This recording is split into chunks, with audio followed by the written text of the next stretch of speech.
보실 성경은 야고보서입니다. 야고보서 3장 8절로 12절까지입니다. 찾으셨으면 야고보서 3장 8절로 12절까지 한번 같이 읽도록 하겠습니다. 혀는 능히 길들일 사람이 없나니 쉬지 아니하는 악이요 죽이는 독이 가득한 것이라. 이것으로 우리가 주 아버지를 찬송하고 또 이것으로 하나님의 형상대로 지음받은 사람을 저주하나니 한 입으로 찬송과 저주가 나는도다. 내 형제들아, 이것이 마땅치 아니하니라. 샘이 한 구멍으로 어찌 단물과 쓴물을 내겠느뇨. 내 형제들아, 어찌 무화과 나무가 감람 열매를, 포도나무가 무화과를 맺겠느뇨. 이와 같이 짠물이 단물을 내지 못하느니라. 아멘. 같이 기도드리겠습니다.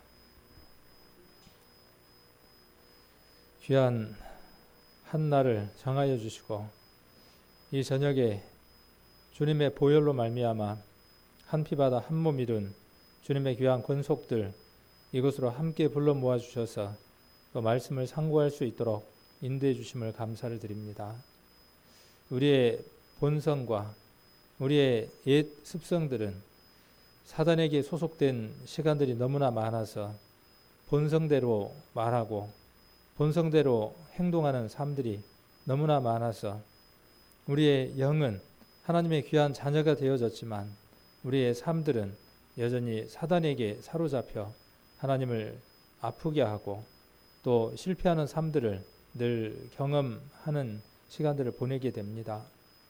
그러나 우리들 심령 안에 오신 성령의 음성대로 또 우리가 믿는 믿음의 그 주님의 말씀하신 바대로 우리가 믿고 의지하고 또 행했을 때에는 우리의 능력과 우리의 생각과 우리의 힘과 관계없이 하나님께서 승리하시고 또한 우리의 능력보다 더한 힘들로 우리의 삶들을 변화시키며 또한 우리의 입술의 열매들도 다른 것들로 맺어 가시는 것들을 우리가 또한 체험하는 삶들을 살게 됩니다. 우리가 주일과 또 수요일 이렇게 함께 모이는 것은 우리들의 삶들을 돌아보고 여전히 사단의 그 유혹들이 무엇인지를 배우고 하나님의 주신 그 말씀들을 우리들 심령 안에 가득 채워서 사단의 습성들을 쳐서 물리칠 수 있는 승리하는 삶을 사는 귀한 우리가 되게 하기 위해 이 시간이 있는 줄로 압니다. 오늘도 이 말씀들을 통해서 또 그러한 것들을 배울 때에 우리의 삶의 변화가 있도록 우리들 심령들을 또 일깨워 주시고 심령 안에 이것이 기록되어져 우리의 삶을 변화시킬 수 있도록 인도해 주시기를 원합니다. 한 시간 함께 해 주시기를 원하며 우리를 죄악 가운데서 구원해 주신 고마우신 예수님 이름 받들어 기도드립니다. 아멘. 오늘은 야고보서 3장을 통해서 혀는 뭐 죄가 없겠죠. 혀는 그냥 움직여지는 대로 소리를 내게 하는 한 기관이기 때문에 혀가 문제라기보다는 이 혀를 주장하고 주관하는 그 생각과 또 마음과 뜻들이 문제가 될 겁니다. 누구에게 혀가 도구로 쓰여지고 또 누구에게 지배를 받느냐는 것에 따라서 이 혀는 그 도구로서 쓰임에 충실을 할 겁니다. 오늘 이 야고보서 3장 8절로 12절까지 보시면 혀를 길들일 수 있다고요, 없다고요? 근데 앞에 7절에 보시면 짐승, 새, 벌레, 해물 이런 것들을 길을 들일 수 있다네요. 우리가 먹는 해물들이 있잖아요. 한번 이런 것에 착안을 해서 우리가 한번 해보면 아주 특별한 것들도 아마 만들어지지 않을까 싶습니다. 해물, 바다에 있는 어떠한 것들도 길들일 수 있답니다. 그리고 벌레도, 그리고 짐승도, 새도. 제가 이 말씀이 맞다는 것을 확실하게 한번 느꼈던 게 예전에 새 한 마리를 주순 적이 있었어요. 실은 주순 게 아니고 반강제로 이제 집어간 거나 다름이 없는데 이 새들이 이소를 하는데 잘못해서 아파트 입구로 들어온 거를 이렇게 잡아가지고 뒀으면 어미새가 데리고 갔을 거예요. 근데 이제 한번 키워보고 싶은 욕심에 개가 아니고 새를 상자에다 넣어가지고 집에 와서 길러봤어요. 그래서 이제 먹이도 주고 그다음에 뭐 어떻게 해야 될지를 모르니까 달걀 노란자 같은 걸 깨서 먹이고 하니까 잘 받아서 먹더라고요. 처음에는 그 새가 어떤 새인지를 몰랐어요. 나중에 우는 소리를 그대로 인터넷에서 찾아봤더니 이게 뱁새라고 하는 거더라고요. 그러니까 야생의 새잖아요. 예, 뱁새 그러면 생각나는 그 속담이 있잖아요. 그 뱁새가 못 따라가다가 가랭이 찢어진다 할 때 그 뱁새예요. 예, 정말 이쁘게 생겼더라고요. 병아리처럼 처음에는 이 입 주위에가 노랗게 생겼더라고요. 좀 크니까 이제 그 노란색이 없어지는데 그래서 먹이도 주고 예쁘게 주고 하니까요. 사람 근처에서 뱅글뱅글 돕니다. 자기 새장이 있는데도 새장 안에 넣어놓으면 밤에 잠자는 줄 알고 아침에 열어놓으면 나와서 온 천지에다 이제 변을 보고 다니고 그리고 부르면은 와요. 휘바람을 불면 손 위에 이렇게 앉아가지고 이렇게 다니기도 하고 배 위에 앉아가지고 그 실 같은 게 있으면 이렇게 잡아 뽑기도 하고 개 정도는 아닌데 하여튼 길들여지더라고요. 그래서 정을 많이 줬어요. 여름 수양회가 있었고 또 어디 좀 다녀올 때가 있고 그래서 한 보름 정도 집을 비웠더니 더워서 죽었더라고요. 그래서 그 참 사람 정이라는 게 무서운 것 같아요. 그 정 때문에 그 요름이가 또 울더라고요. 펑펑. 그래서 그거 우는 것 때문에 옆에서 또 쳐다보고 있으니까 또 괜히 또 눈물이 나더라고요. 그래서 그냥 갖다 버릴 건데 또 그러면 또 안 될 것 같아서 집 앞에 있는 큰 나무 밑에다가 묻어줬어요. 네. 새는 분명히 어떤 새든지 이렇게 길들여질 수 있다는 거죠. 그런데 그렇게 길들여지지 않을 것이라고 생각하는 그 짐승들도 하물며 해물까지도 길들여지는데 몸 안에 작은 한 일부분인 이 혀는 길들여지지 않더라는 겁니다. 정말 힘든 게 뭐냐면 이 혀인 것 같아요. 말. 때로는 그러잖아요. 내가 원치 않는 말들이 나도 모르게 나갈 때가 있잖아요. 통제가 안 되는 자기 멋대로의 그 기관이 때로는 뭐냐 하면 혀이기도 하더라고요. 혀는 얼만큼 중요하냐 하면 앞에 이제 그런 예들을 이야기하죠. 3절에 보니까 얼만큼 중요하냐 하면 우리가 여기에서 말 어떻게 발음해야죠? 우리가 말을 순종하게 하려고 그렇죠? 순종케 하려고 여기에서 말은 뭐죠? 배 타는 말 말하는 말 이거는 타는 말 이야기하는 겁니다. 우리가 하는 이 말을 이야기하는 게 아니라 타는 말을 이야기하는 겁니다. 우리가 말을 순종케 하려고 그 입에 재갈 먹여 온 몸을 어거 하거니와. 이 어거라는 말이 무슨 뜻입니까? 어거. 말이나 소를 돌본다 그런 뜻이랍니다. 제가 보는 성경에는 그렇게 적혀 있네요. 어거 그렇게. 그래서 이 재갈을 물려놓으면 어떻게 할 수 있느냐 하면 말이 힘이 세요 안 세요? 말이 얼마나 힘이 셉니까? 그리고 얼마나 날렵하고 얼마나 빠릅니까? 그런데 사람이 그 빠르고 강하고 힘 있는 그 말을 무엇으로서 움직일 수 있느냐 하면 입에다가 무엇을 먹여가지고요. 재갈 하나를 먹여서. 같은 원리로 소가 얼마나 힘이 셉니까? 얼마나 고집이 세고. 근데 말이 아니라 소에다가 뭘 물려가지고요. 같은 위치로 자갈이나 또 뭘 뚫죠? 코트레를 뚫어서 그걸로 어떻게 합니까? 왼쪽으로, 오른쪽으로 더 빨리, 천천히 움직이게 할 수 있죠. 자, 그 다음 또 4절에 보면 배를 보라고 이야기를 하고 있죠. 또 배를 보라. 그렇게 크고 광풍에 밀려가는 것들을 지극히 작은 키로 사공의 뜻대로 운전하나니.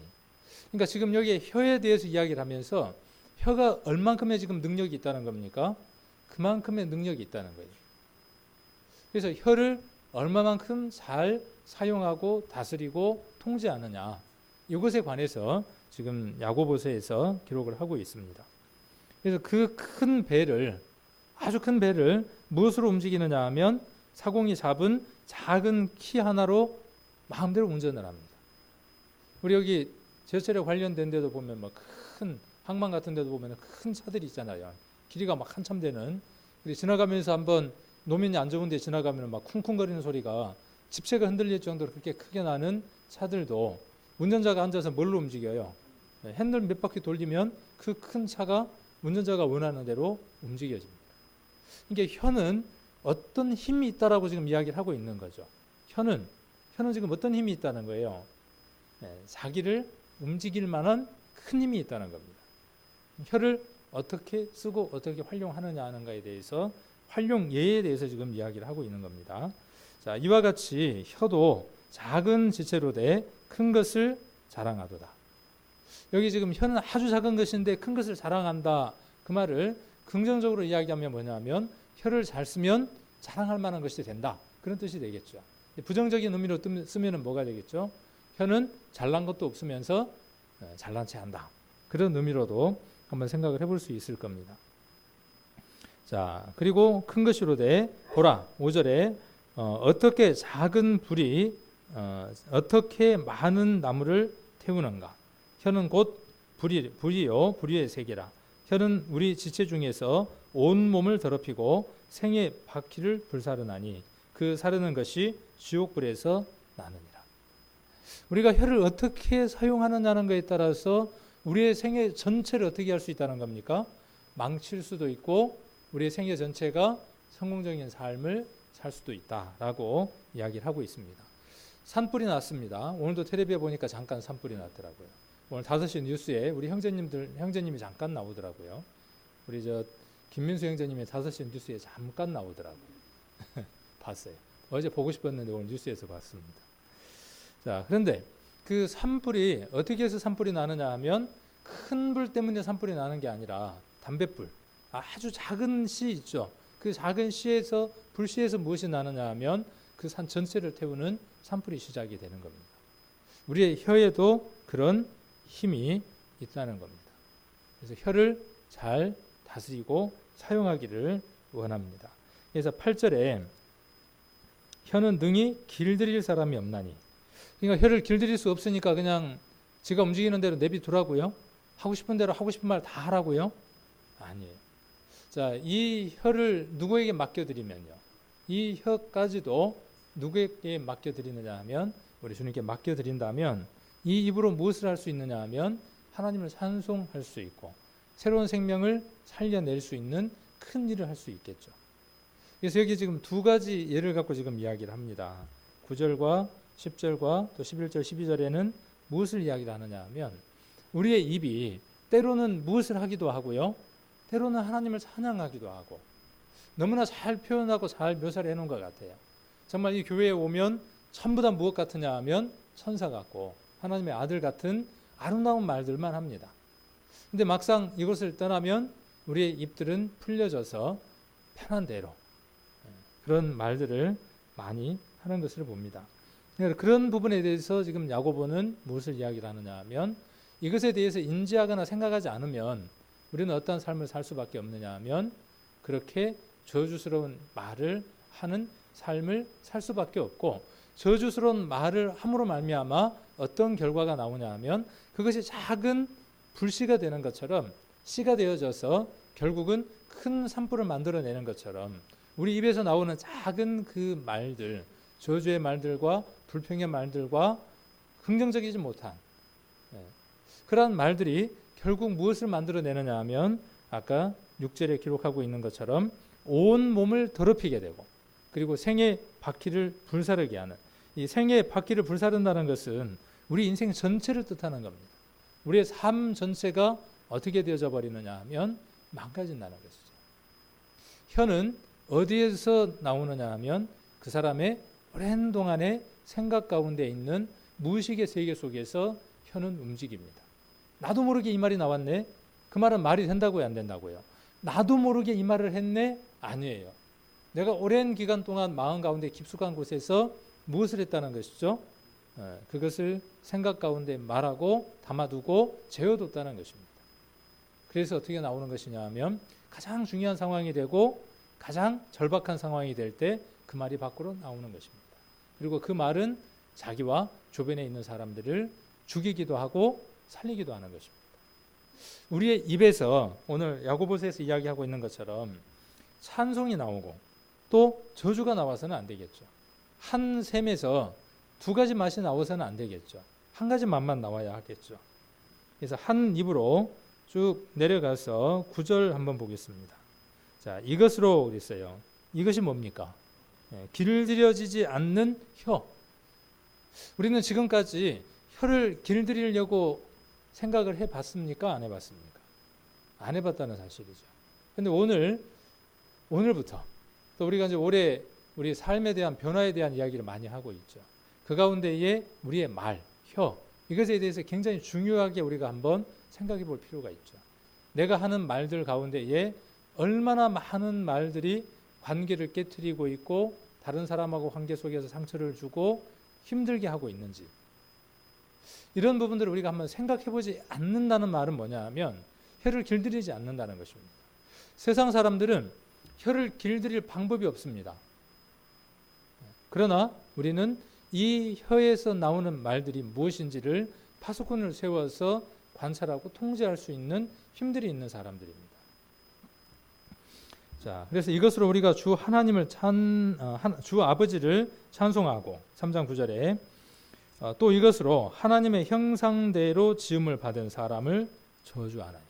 자, 여기 보니까 하나님의 형상대로 지은 형제를 저주하나니 이렇게 돼 있지를 않죠. 여기 지금 뭐라고 기록이 되어 있습니까? 하나님의 형상대로 지음 받은 사람을 저주하나니.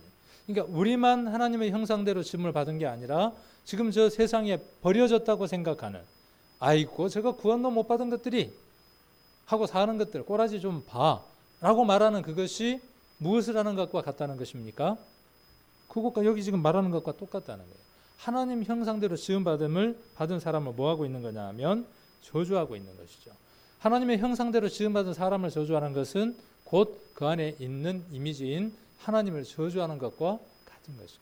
교회 가운데에서 야, 저 형제는 왜 저래? 쟤는 구원받은 지 20년이 됐는데 아직까지 변하는 게 없어. 쟤 왜 저런지 모르겠어 라고 손가락질을 합니다. 우리가 잘 알아야 할 것은 그렇게 이야기할 때에 그 사람을 흉보고 있는 겁니까? 그 사람의 주인을 흉보고 있는 겁니까? 우리는 그 생각을 해보지 못하더라고요. 아이고, 우리 마누라는 왜 저런가 모르겠어. 말씀을 듣고 왔는데도 왜 저 모양인가 모르겠어. 우리 남편은 말씀을 들었는데 오늘도 집에 오니까 여전히 TV 리모컨만 돌리고 있네. 우리 남편은 왜 저런지 모르겠어. 맞는 것 같지만 무엇에 대해서 우리가 이야기하는 것이냐. 아담과 하와가 선악과를 먹고 난 이후에 하나님에 대해서 원망을 돌렸던 것처럼 우리의 모습들 안에도 똑같은 모습들이 있다는 거죠. 원망을 돌리는 것이죠. 자, 그래서 하나님 형상대로 지음받았다는 것은 우리뿐만이 아니라 세상에 있는 모든 사람들도 마찬가지입니다. 하나님은 그 사람들에게 오히려 더 마음이 더 가 계신다는 사실이죠. 이미 우리 안에 있는 양보다 울타리 밖에 있는 잃어져 버린 양을 얻고자 하는 그 마음이 우리 하나님의 마음일 겁니다. 만일 우리의 마음이 하나님과 같이 되어졌다면 우리는 결코 그들에게 저주의 말을 하거나 함부로 말하지 않을 겁니다.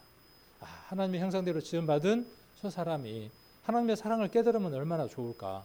내가 간절히 기도합니다. 하나님께서 기다립니다. 그런 것처럼 내가 기다립니다. 내가 도와드릴 게 뭐가 있을까요? 내가 해드릴 게 뭐가 있을까요? 우리의 말들이 이렇게 된다면 아까 앞에 말씀에 기록되어 있는 것처럼 그 혀는 작은 배를 움직이는 것처럼, 큰 불을 일으켰던 작은 불씨처럼, 말을 움직였던 그 자갈처럼 우리의 생애를, 새로운 생명을 이끌어낼 수 있는 첫 방향키가 분명히 되어질 겁니다. 10절에 한 입으로 찬송과 저주가 나는도다. 내 형제들아, 이것이 마땅치 아니하니라. 그래서 도저히 말이 될 수 없는 얘기들을 다시 하죠. 샘이 한 구멍으로 어찌 단물과 쓴물을 내겠느냐. 그런데 우리의 삶들을 보면 어떻습니까? 우리 입을 보니까 이게 샘이 돼야 될 텐데 우리가 입이 무엇이 돼야 되느냐 하면 샘이 되어져서 단물을 내야 되죠. 누군가에게 꼭 필요한 말, 경우에 합당한 말, 정말 기가 막힌 말들을 우리가 해 주어야 될 텐데 그 말을 하지 못하고 어떤 말들을 많이 하느냐 하면 저주의 말과 관계를 끊는 말과 상처 주는 말을 너무나 많이 한다는 것이죠.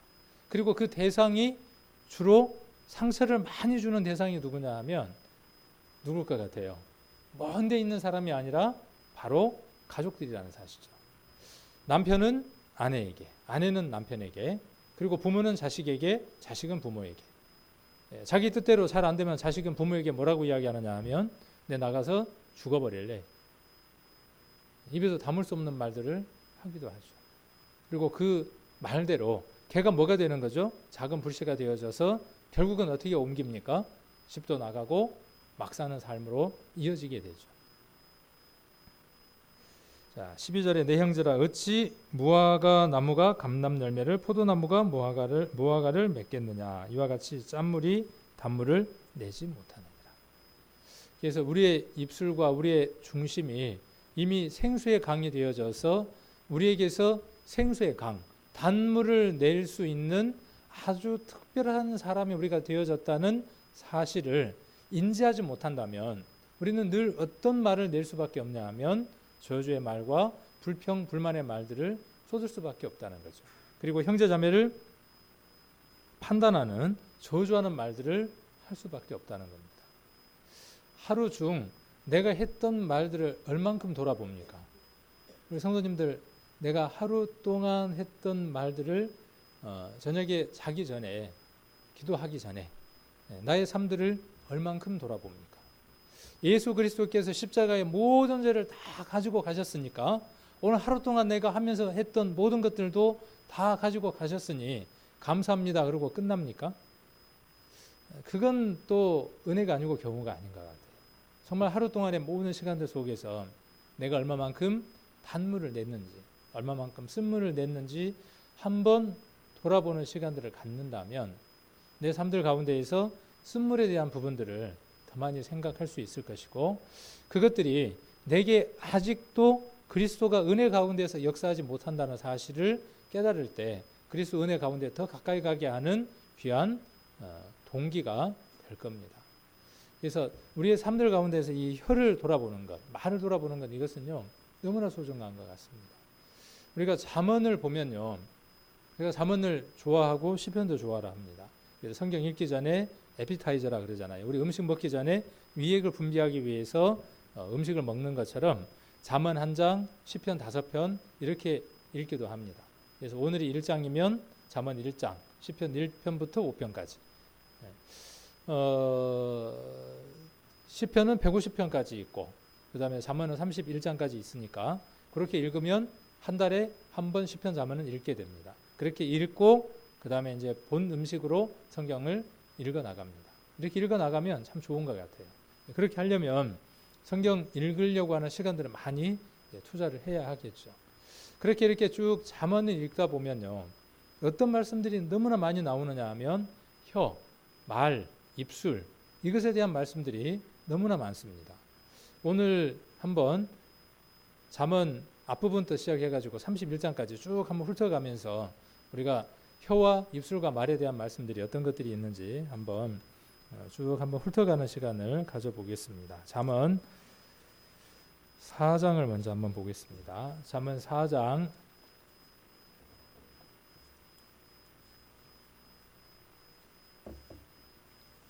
4장 24절입니다.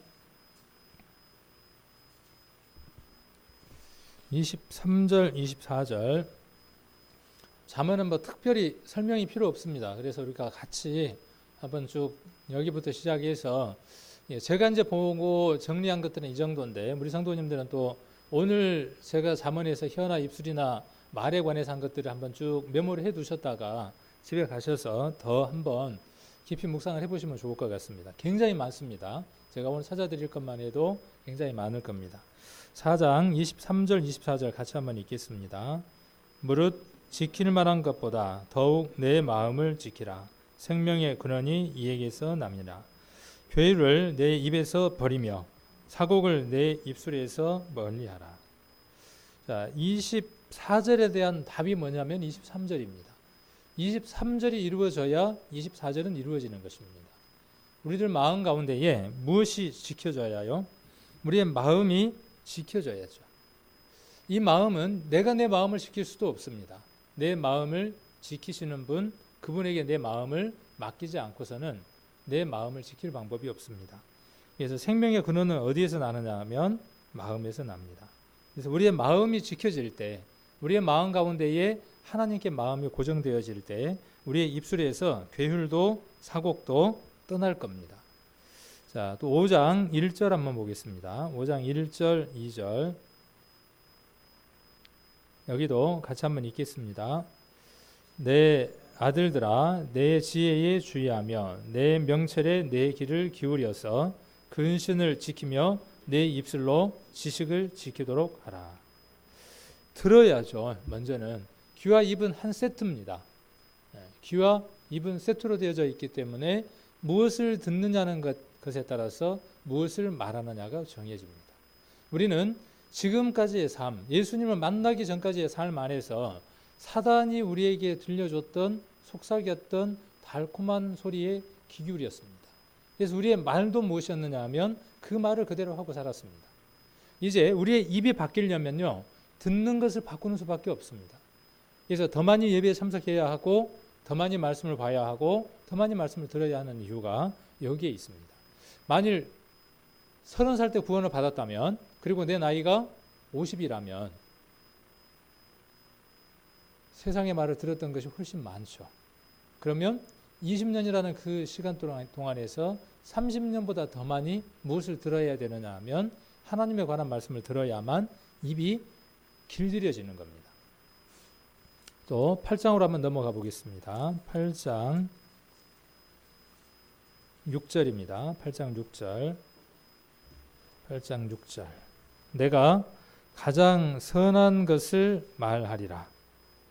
내 입술을 열어 한번 8장 6절 7절 같이 한번 읽겠습니다. 내가 가장 선한 것을 말하리라. 내 입술을 열어 정직을 내리라. 내 입은 진리를 말하며 내 입술은 악을 미워하느니라. 이것은 내가 해야 할 결심이기도 합니다. 복음은요, 복음은 분명히 공짜입니다. 복음은 모든 사람에게 베풀어져 있는 하나님의 선물입니다. 그런데 여기에 하나 전제되어져 있는 게 뭐냐 하면 그 복음을 선택하고 내가 받아들이지 않으면 그 복음은 내 것이 아닙니다. 내가 그 복음에 맞게 살겠다고 결정하는 것, 이것이 뭐냐 하면 복음과 믿음과 내가 하나가 되어지는 겁니다. 복음의 말씀을 많이 들었지만, 수없이 들었지만 능력 가운데 살지 못하고 변화가 되지 못하는 이유가 어디에 있느냐 하면 그리스도의 복음에 내가 무릎 꿇고 그것과 하나가 되겠다고 결심하거나 결정하거나 다짐하지 않았기 때문이라는 것이죠. 이 의지가 반드시 필요하다는 겁니다. 마찬가지로 무엇이 필요하냐 하면 내가 선한 것을 말하겠다. 내 입술은 정직을 말하겠다라고 내게 의지와 다짐과 결심이 필요하다는 것이죠. 그리고 그 결심과 의지를 우리 주님께서 지켜주시기를 도우심을 바라는 기도가 우리에게 또한 절실히 필요할 겁니다. 자, 또 쭉 넘어가서 10장을 한번 보겠습니다. 10장 13절. 여기도 같이 한번 읽겠습니다. 명철한 자의 입술에는 지혜가 있어도 지혜 없는 자의 등을 위하여는 채찍이 있느니라. 뭐 더 필요가 없는 것 같아요. 설명들이요. 그리고 18절, 19절도 한번 보겠습니다.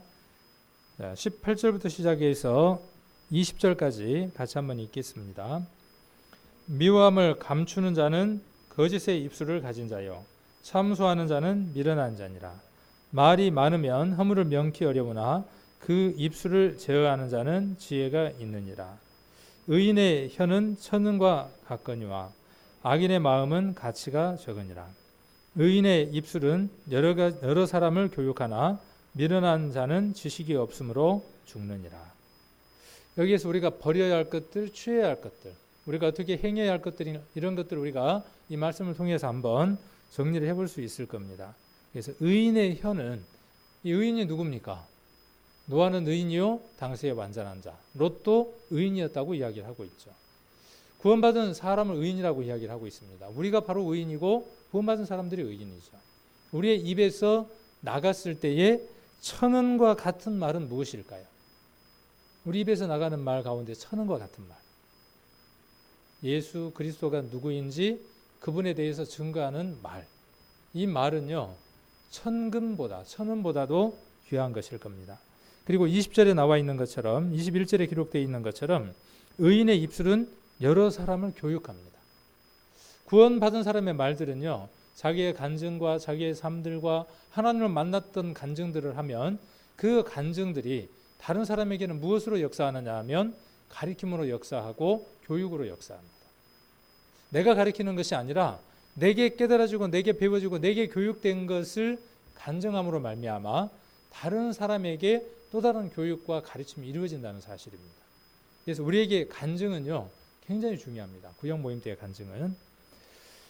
자, 그 다음 31절도 있네요. 31절, 32절 같이 한번 읽겠습니다. 의인의 입은 지혜를 내어도 패역한 혀는 배임을 당할 것이니라. 의인의 입술은 기뻐할 것을 알거늘 악인의 입은 패역을 말하느니라. 그렇죠. 구원받은 사람은 하나님이 기쁘실 것이 무엇인가, 우리의 입에서 하나님이 기쁘시게 받을 만한 입의 말이 무엇인지 우리는 너무나 잘 알고 있습니다. 12장 13절도 한번 보겠습니다. 12장 13절, 13절, 14절 같이 한번 읽겠습니다. 악인은 입술의 허물로 인하여 그물에 걸려도 의인은 환난에서 벗어나느니라. 사람은 입의 열매로 인하여 복록에 족하며 그 손에 행하는 대로 자기가 받느니라. 더 설명이 필요 없을 것 같습니다. 쭉 한번 체크를 해놨다가 우리가 다시 한번 또 묵상을 해보셔도 좋을 것 같습니다. 17절로 19절까지도 한번 같이 읽어보겠습니다. 진리를 말하는 자는 의를 나타내어도 거짓 증인은 괴를 말하느니라. 혹은 칼로 찌름같이 함부로 말하거니와 지혜로운 자의 혀는 양약 같으니라. 진실한 입술은 영원히 보존되거니와 거짓 혀는 눈 깜짝일 동안만 있을 뿐이니라. 악을 19절까지였습니다. 그래서 거짓 혀는 잘 속여지는 것 같지만 눈 깜짝할 동안만 속일 수 있지 진실될 수는 없습니다. 그리고 칼로 찌르는 것 같이 함부로 말한다라고 말하고 있습니다. 우리가 이러한 부분들도 한번 돌아봐야 될 필요들이 있을 것 같아요. 부부간에. 저도 이제 이 말씀들을 쭉 묵상을 하면서 우리 집사람에게 너무나 함부로 말하거든요. 우리 딸에게도 함부로 말하고. 왜 그러냐? 내 거라고 생각하기 때문에 그렇거든요. 내 거 아니거든요. 누구 거냐 하면 하나님의 것이거든요. 우리 형제들에게 마음 가운데 그런 마음이 있어야 하고 또 자매님들 마음 가운데에서도 같은 동일한 마음들이 있어서 내 형제가 아니라 하나님이 가정 가운데에 제사장으로 세운 가장이라는 마음으로 남편에게 존중의 말, 아내는 남편에게 사랑의 말, 이런 말들을 하는 것이 올바를 겁니다. 그래서 찌르는 말, 칼로 찌르는 것 같은 이 말은 상대방에게 상처로 오랫동안 기억에 남습니다. 22절로 23절도 같이 한번 읽겠습니다. 거짓 입술은 여호와께 미움을 받아도 진실이 행하는 자는 그의 기뻐하심을 받느니라. 슬기로운 자는 지식을 감추어도 미련한 자의 마음은 미련한 것을 전파하느니라. 13장 1절로 3절까지도 한번 같이 한번 읽겠습니다. 지혜로운 아들은 아비의 훈계를 들으나 거만한 자는 꾸지람을 즐겨 듣지 아니하느니라. 사람은 입의 열매로 인하여 복록을 누리거니와 마음이 개사한 자는 강포를 당하느니라. 입을 지키는 자는 그 생명을 보존하나 입술을 크게 벌리는 자에게는 멸망이 오느니라. 특별한 설명이 필요 없습니다. 14장 3절도 한번 보겠습니다. 14장 3절 같이 한번 읽겠습니다. 미련한 자는 교만하여 입을 자청하고 지혜로운 자는 입술로 스스로 보존하느니라. 미련한 자는 교만한 입으로 매를 자청한대요. 그리고 7절 같이 읽겠습니다. 너는 미련한 자의 앞을 떠나라. 그 입술에 지식이 있음을 보지 못하였느니라. 미련한 자가 그렇게 미련한 말을 할 때 그 말을 옳다고 앉아갖고 끄덕끄덕 들으면서 그 말을 열심히 주워 담습니다. 그리고 주워 담으면 그 마음 가운데에 뭘 하나 받았어요? 아주 별식을 하나 먹었어요. 그래서 이 별식이 어때요? 꿀떡하고 넘어갑니다. 그렇게 넘어가고 나면 다른 사람도 먹이고 싶어요? 안 먹이고 싶어요? 그래서 먹이고 싶어서 머시기 거시기를 붙들고 어떻게 해요? 들어봐 하고 말을 전하죠. 어떻게 하라고요? 여기 보니까요. 여기 보니까 지식이 있음을 보지 못했으니까 미련한 자의 앞을 어떻게 하라고요? 떠나라고요. 그 자리에 있지 말고 다른 곳으로 떠나라고. 자, 또 23절도 한번 보겠습니다. 23절. 모든 수고에는 이익이 있어도 입술의 말은 궁핍을 이룰 뿐이니라. 세상의 말은 그렇습니다. 세상의 말은 많이 하면 할수록 배고픕니다. 그런데 이 성경의 말씀과 내게 이루어진 하나님의 은혜에 관한 것은 하면 할수록 풍요롭고 하면 할수록 부요합니다. 이런 사람 앞에서는 떠나지 말고 함께 앉아서 함께 아멘으로 함께 교제를 해야 하겠죠. 자, 그래서 모든 수고에는 이익이 있어도 세상 말에는 아무런 유익이 없고 궁핍함만 있을 뿐입니다. 15장 1절로 4절까지입니다. 계속 한번 읽어보게요. 잠언에 나와 있는 말씀들. 15장 1절부터 제가 한번 읽겠습니다. 유순한 대답은 분노를 쉬게 하여도 과격한 말은 노를 격동하느니라. 지혜 있는 자의 혀는 지식을 선히 베풀고 미련한 자의 입은 미련한 것을 쏟느니라. 유순한 대답은 분노를 쉬게 한대요. 상대방이 화가 나서 입에 거품을 물었는데 똑같이 거품을 물고 같이 말을 해요. 그러면 죽자는 거죠. 그래서 유순한 대답은 분노를 쉬게 합니다. 그런데 과격한 말은 노를 어떻게 해요? 격동하는 거예요. 불이 붙고 있는데 거기에다가 휘발유 말로 갖다 붓는 격이죠.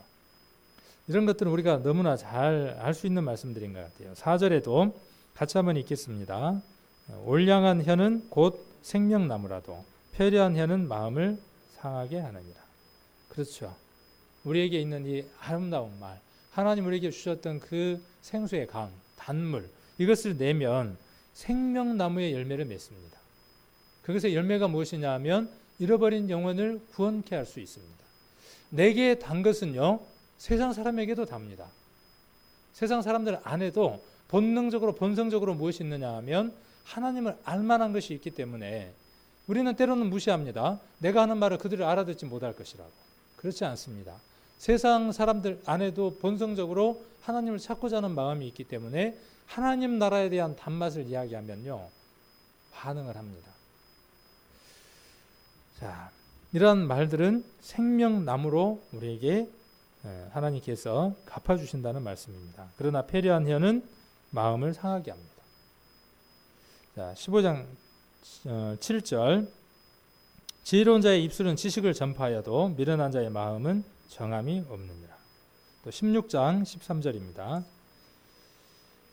의로운 입술은 왕들의 기뻐하는 것이요 정직히 말하는 자는 그들의 사랑을 입느니라.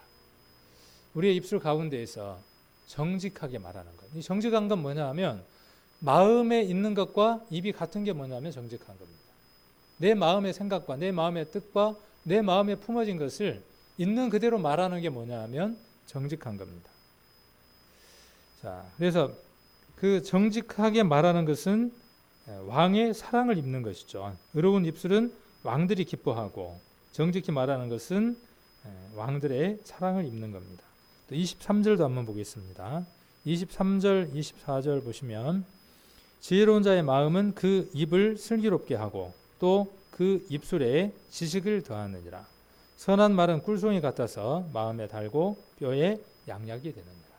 성경 말씀이 구원받은 사람 입속에 들어가서 23절에 기록되어 있는 대로 지식을 더해서 입술과 입에 슬기를 더하고 지식을 더해서 말을 하게 되면 이것이 선한 말이 되고 꿀송이처럼 듣습니다. 제게도 그런 때가 있었던 것 같아요. 예전에 윗집에 살던 한 아저씨, 저녁에 커피 한잔 하러 내려오십시오. 식사하십시오.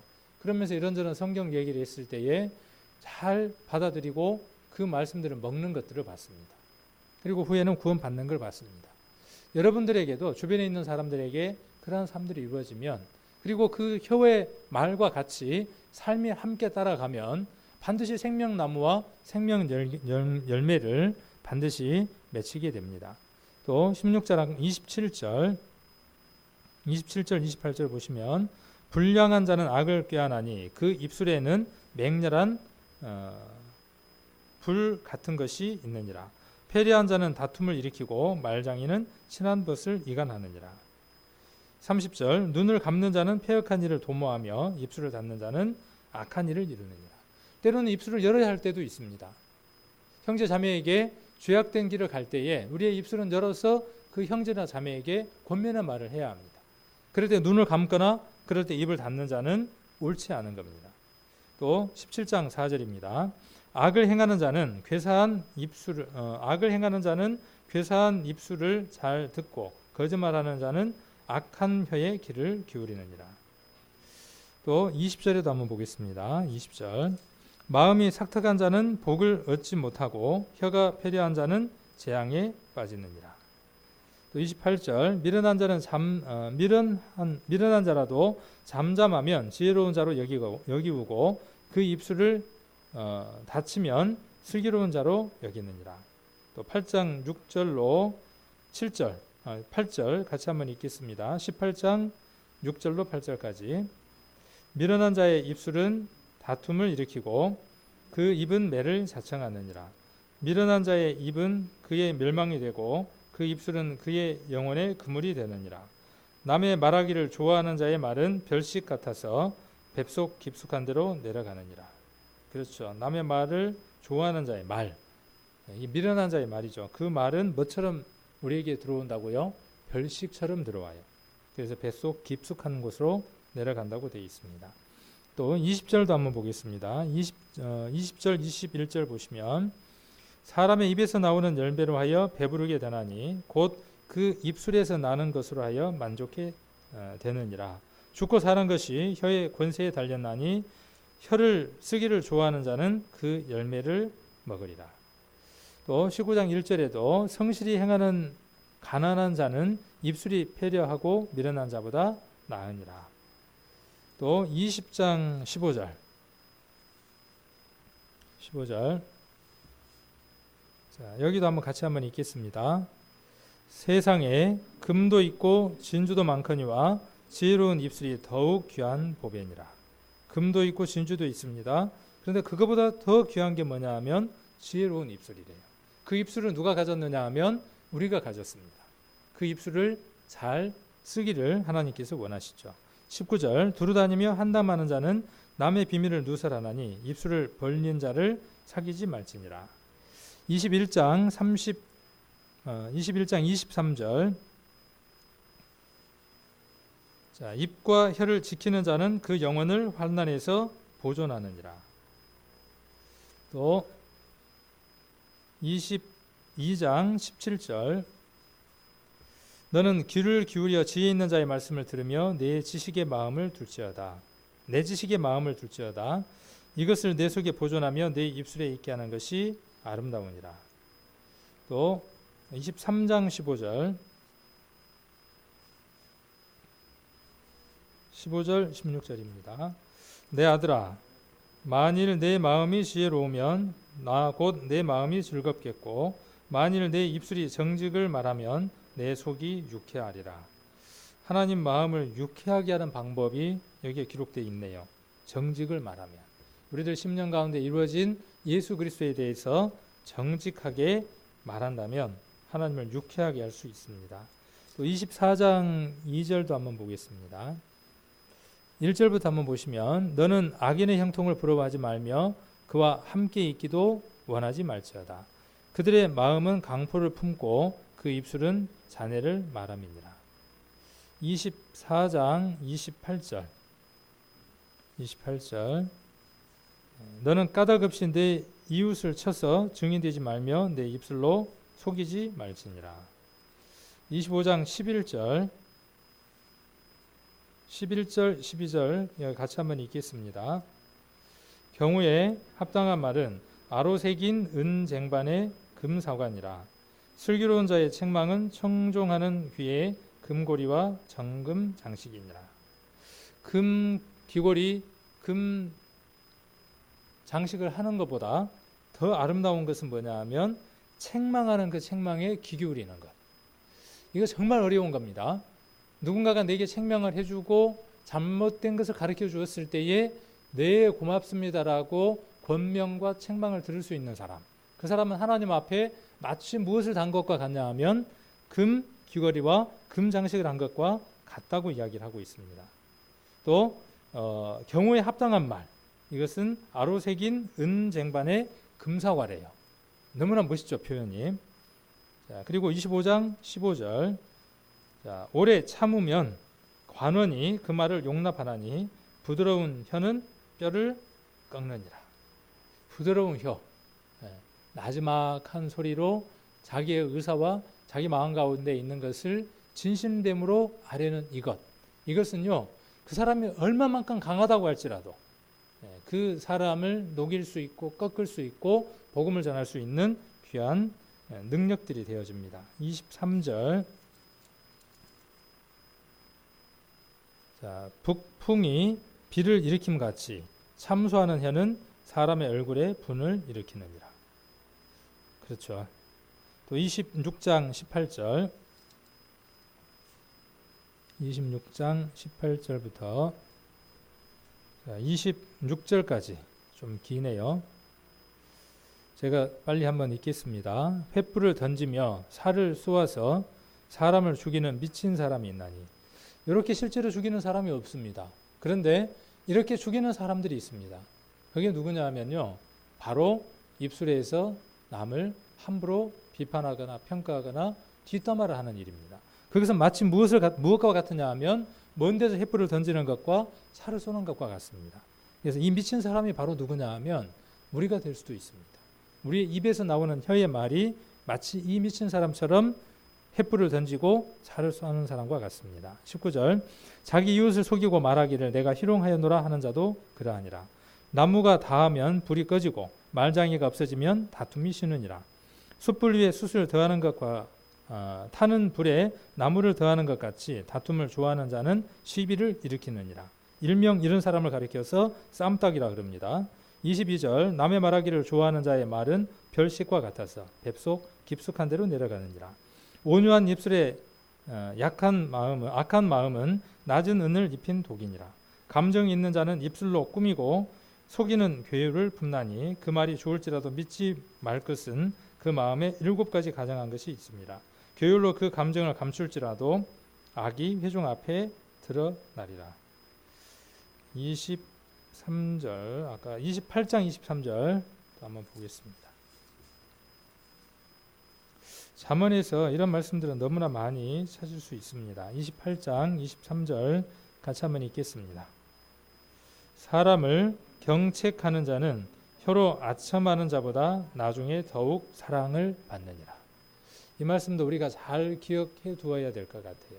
자녀에게 잘한다 칭찬도 정말 중요하지만 말씀에 어긋나 있고 그가 하나님 말씀을 순종치 않을 때에 무엇을 할 수 있어야 되느냐 하면 경책할 수 있어야 된다는 것이죠. 교회에서도 마찬가지입니다.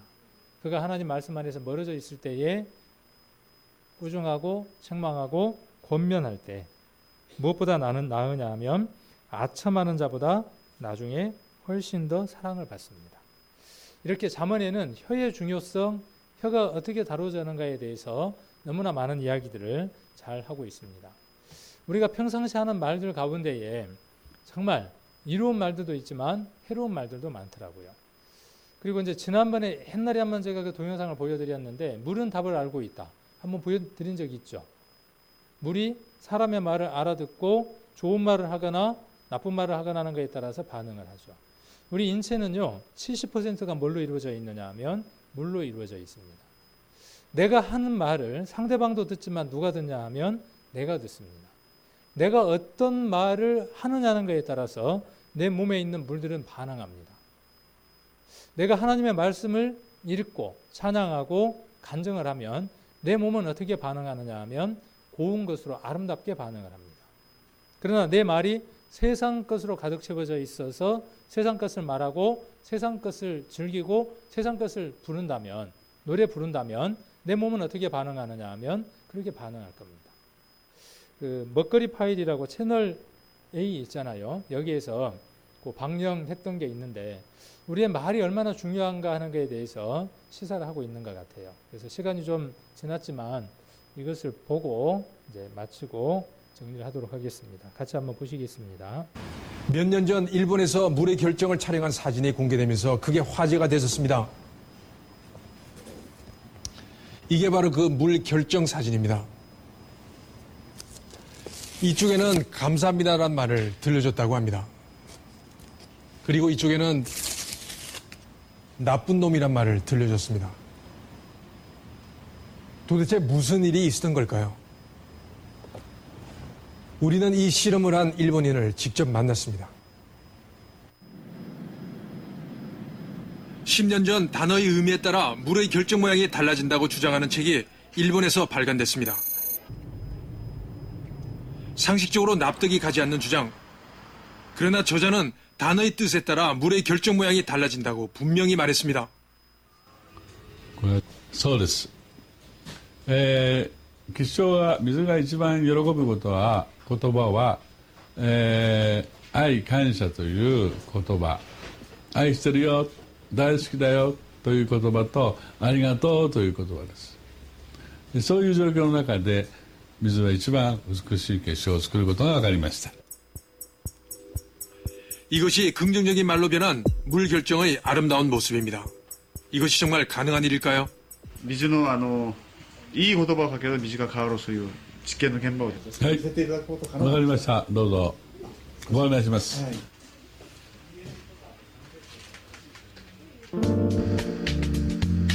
먼저 생수를 2개의 병에 따릅니다. 그리고 한쪽에는 고맙습니다라는 글을, 다른 쪽엔 바보라는 글을 붙였습니다. 24시간 후 2병의 물을 접시에 조금씩 덜었습니다. 그리고 결정이 생기도록 물을 얼리기 시작합니다.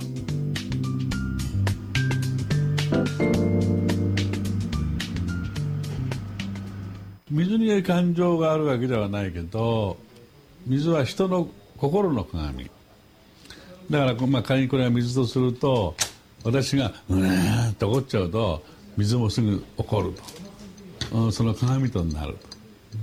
私がいつもニコニコしてれば水もニコニコしてくれると、そんな感じでしょうかね。 접시에 들어둔 물이 다 얼었습니다. 이제 이 얼음을 현미경에 올리고 결정의 모양을 확인하는 일만 남았습니다. 과연 결정의 모양은 달라졌을까요? 먼저 고맙습니다라는 단어에 노출된 물의 결정입니다. 마치 인공적으로 만든 조각품처럼 완벽하게 아름다운 형태를 갖추고 있습니다. 반면 바보라는 쪽의 물은 육각의 형태조차 갖추지 못하고 뭉개졌습니다. 다른 단어로 촬영한 결과도 비슷했습니다. 단지 신기할 따름입니다. 예를 들면 이 밥처럼 조리된 음식인 경우에 말입니다. 밥에도 긍정적인 말과 부정적인 말을 들려주면 어떤 변화가 생기지 않을까요?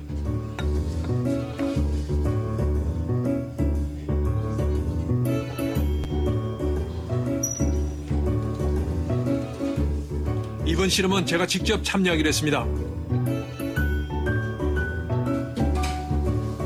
먼저 제자리에서 가장 눈길이 자주 닿는 곳을 찾아 선반을 깨끗이 닦았습니다. 그리고 밥이 담긴 3개의 밀폐 용기를 차례로 놨습니다. 앞으로 한 달간 저는 매일같이 이 밥들에게 말을 걸 겁니다. 이렇게 말이죠. 아, 예쁘다. 예뻐요. 진짜 잘 빠졌어, 밥이. 사랑해.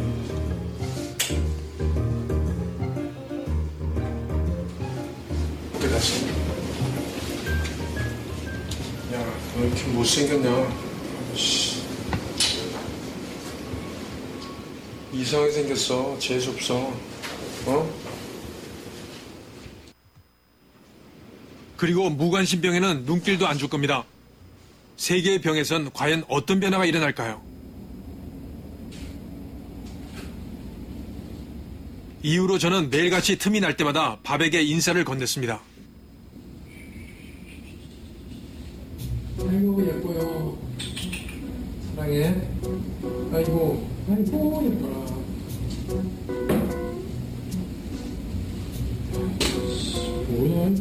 어떻게 이렇게 생겼냐고. 참, 이렇게 생기고 힘든 거야. 진짜 뒤에 저렇게 시꺼멓게 생겨가지고. 왜?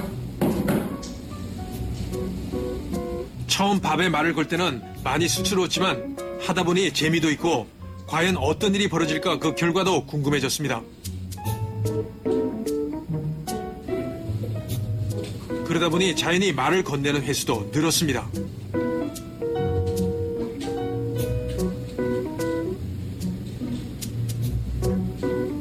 사랑해. 야, 진짜 이렇게 어떻게 이렇게 하얀 색깔이야? 진짜 예쁘다.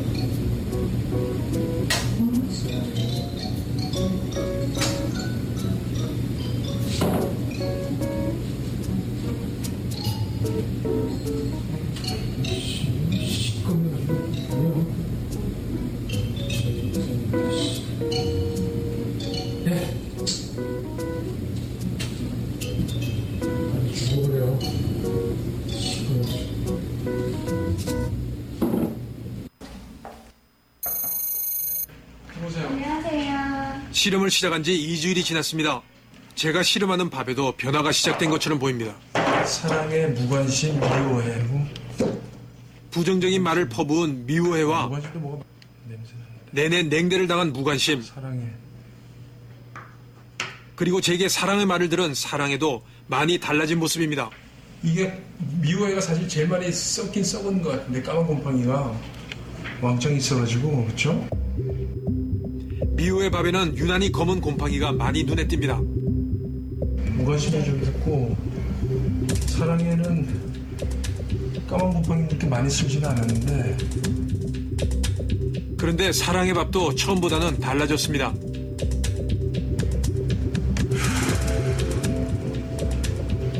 사랑을 열심히 안 해줬나 봐요. 혹시나 하는 마음에 뚜껑을 열고 냄새를 맡아봤습니다. 이건 냄새 별로 안 나고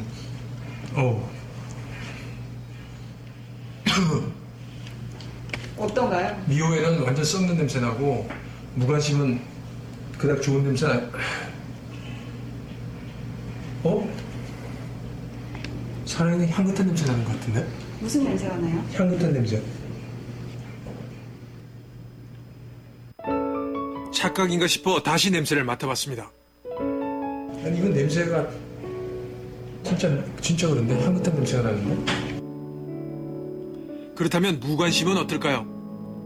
시큼한 것보다 약간 시큼하면서 알코올 발효되는 것 같은 냄새가 나고 마지막으로 미호에도 다시 냄새를 맡아봤습니다. 미호에는 이거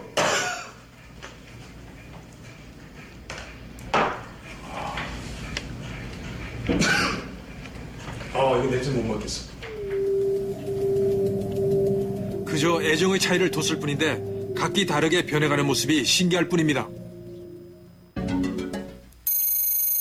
그렇다면 실험용 밥에 핀 이 곰팡이의 정체는 과연 무엇일까? 우리는 실험용 밥들을 수거해 전문가에게 곰팡이의 성분 분석을 의뢰하기로 했습니다. 과연 이 곰팡이의 정체는 무엇일까요? 드디어 곰팡이의 실체가 모니터에 나타납니다.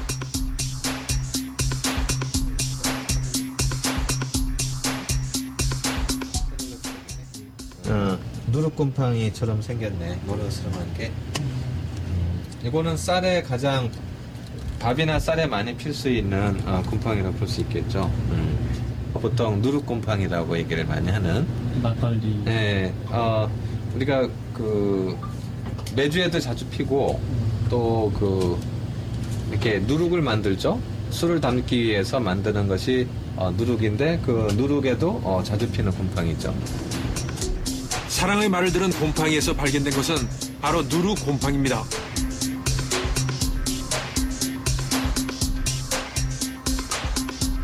신기하게도 부정적인 말을 들은 밥에서 발견된 곰팡이는 몸에 나쁜 곰팡이라는 것입니다.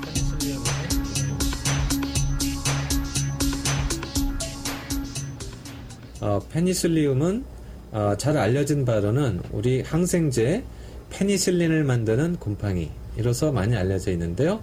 얘들도 공기 중에 그 포자가 많이 분포하기 때문에 쉽게 식품의 오염을 일으키는 곰팡이로 잘 알려져 있습니다. 상당히 포자를 많이 만들기 때문에 뚜껑을 열면은 우리가 숨을 쉴 때 포자가 많이 날려서 호흡기라든가 눈에 이렇게 알레르기성 그 반응을 일으킬 수 있는 소지가 충분히 많이 있습니다.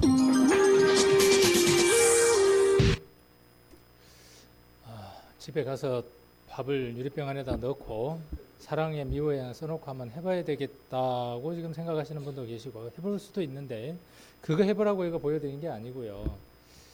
우리에게는 정말 그 다른 사람을 살려낼 수 있는, 아까 단순하게 사랑의 미호에 그것만으로도 유해한 균, 사람에게 해로운 균 이렇게 나눠지는 것처럼 우리의 말은 다른 사람을 영원한 불못에서 살려낼 수 있기도 하고 영원한 불못 가운데에 가는 것을 방치할 수도 있습니다. 또한 어떤 말을 우리가 하느냐는 것에 따라서 내 건강과 내 삶도 함께 결정된다는 거죠. 아까 혀가 모든 것을 결정한다 그랬죠. 그런 것처럼 우리 성도님들 삶들 가운데에 주님의 말씀, 찬양 이런 것들로 가득 채워서 내 삶도 세상을 사는 날 동안에 건강하고, 또 이것 때문에 다른 사람들에게 새로운 생명도 살려내고 일거양득의 일들을 할 수 있도록 우리 성도님들 입술을 잘 관찰하시고 또 하나님이 주신 그 입술대로 잘 사용하시기를 원합니다. 기도드리겠습니다. 귀한 시간 허락해 주심을 감사를 드립니다. 우리들 입술에 파수꾼을 세워주시기를 원하고, 우리들 입술에 자갈을 물려서 하나님께서 원치 아니하고 사단이 즐겨하고 사단이 기뻐할 만한 말들에는 자갈을 먹여서 억어할 수 있도록 주님 은혜를 베풀어 주시기를 원합니다. 우리들 심령 가운데에 생수의 강이 넘침으로 말미암아 단물이 나는 이 단물의 맛들을 말하고 노래하고 또 증거할 수 있도록 인도해 주셔서 주변에 있는 사람들에게 영혼도 구원해내고 그들의 삶들도 윤택한 삶들로 이끌 수 있도록 인도해 주시고, 우리의 삶도 늘 찬양하고 또 말씀을 늘 암송하고 말씀을 읽을 수 있도록 인도해 주셔서 우리의 삶들도 정말 유익하고 우리의 삶들도 건강한 삶들을 살아나갈 수 있도록 저희들에게 은혜를 베풀어 주시고 혀를 잘 사용할 수 있도록 지혜를 허락해 주시기를 원합니다. 우리 교회 성도님들 가운데에 또 육신의 고난으로 질병으로 또 병원에 또 아픈 가운데 있는 성도님들이 있습니다. 주님 기억해 주시고 또 함께해 주셔서 빠른 시일 내에 쾌유함을 얻고 또 저희들과 함께 주님을 섬겨드릴 수 있도록 건강 허락해 주시기를 원합니다.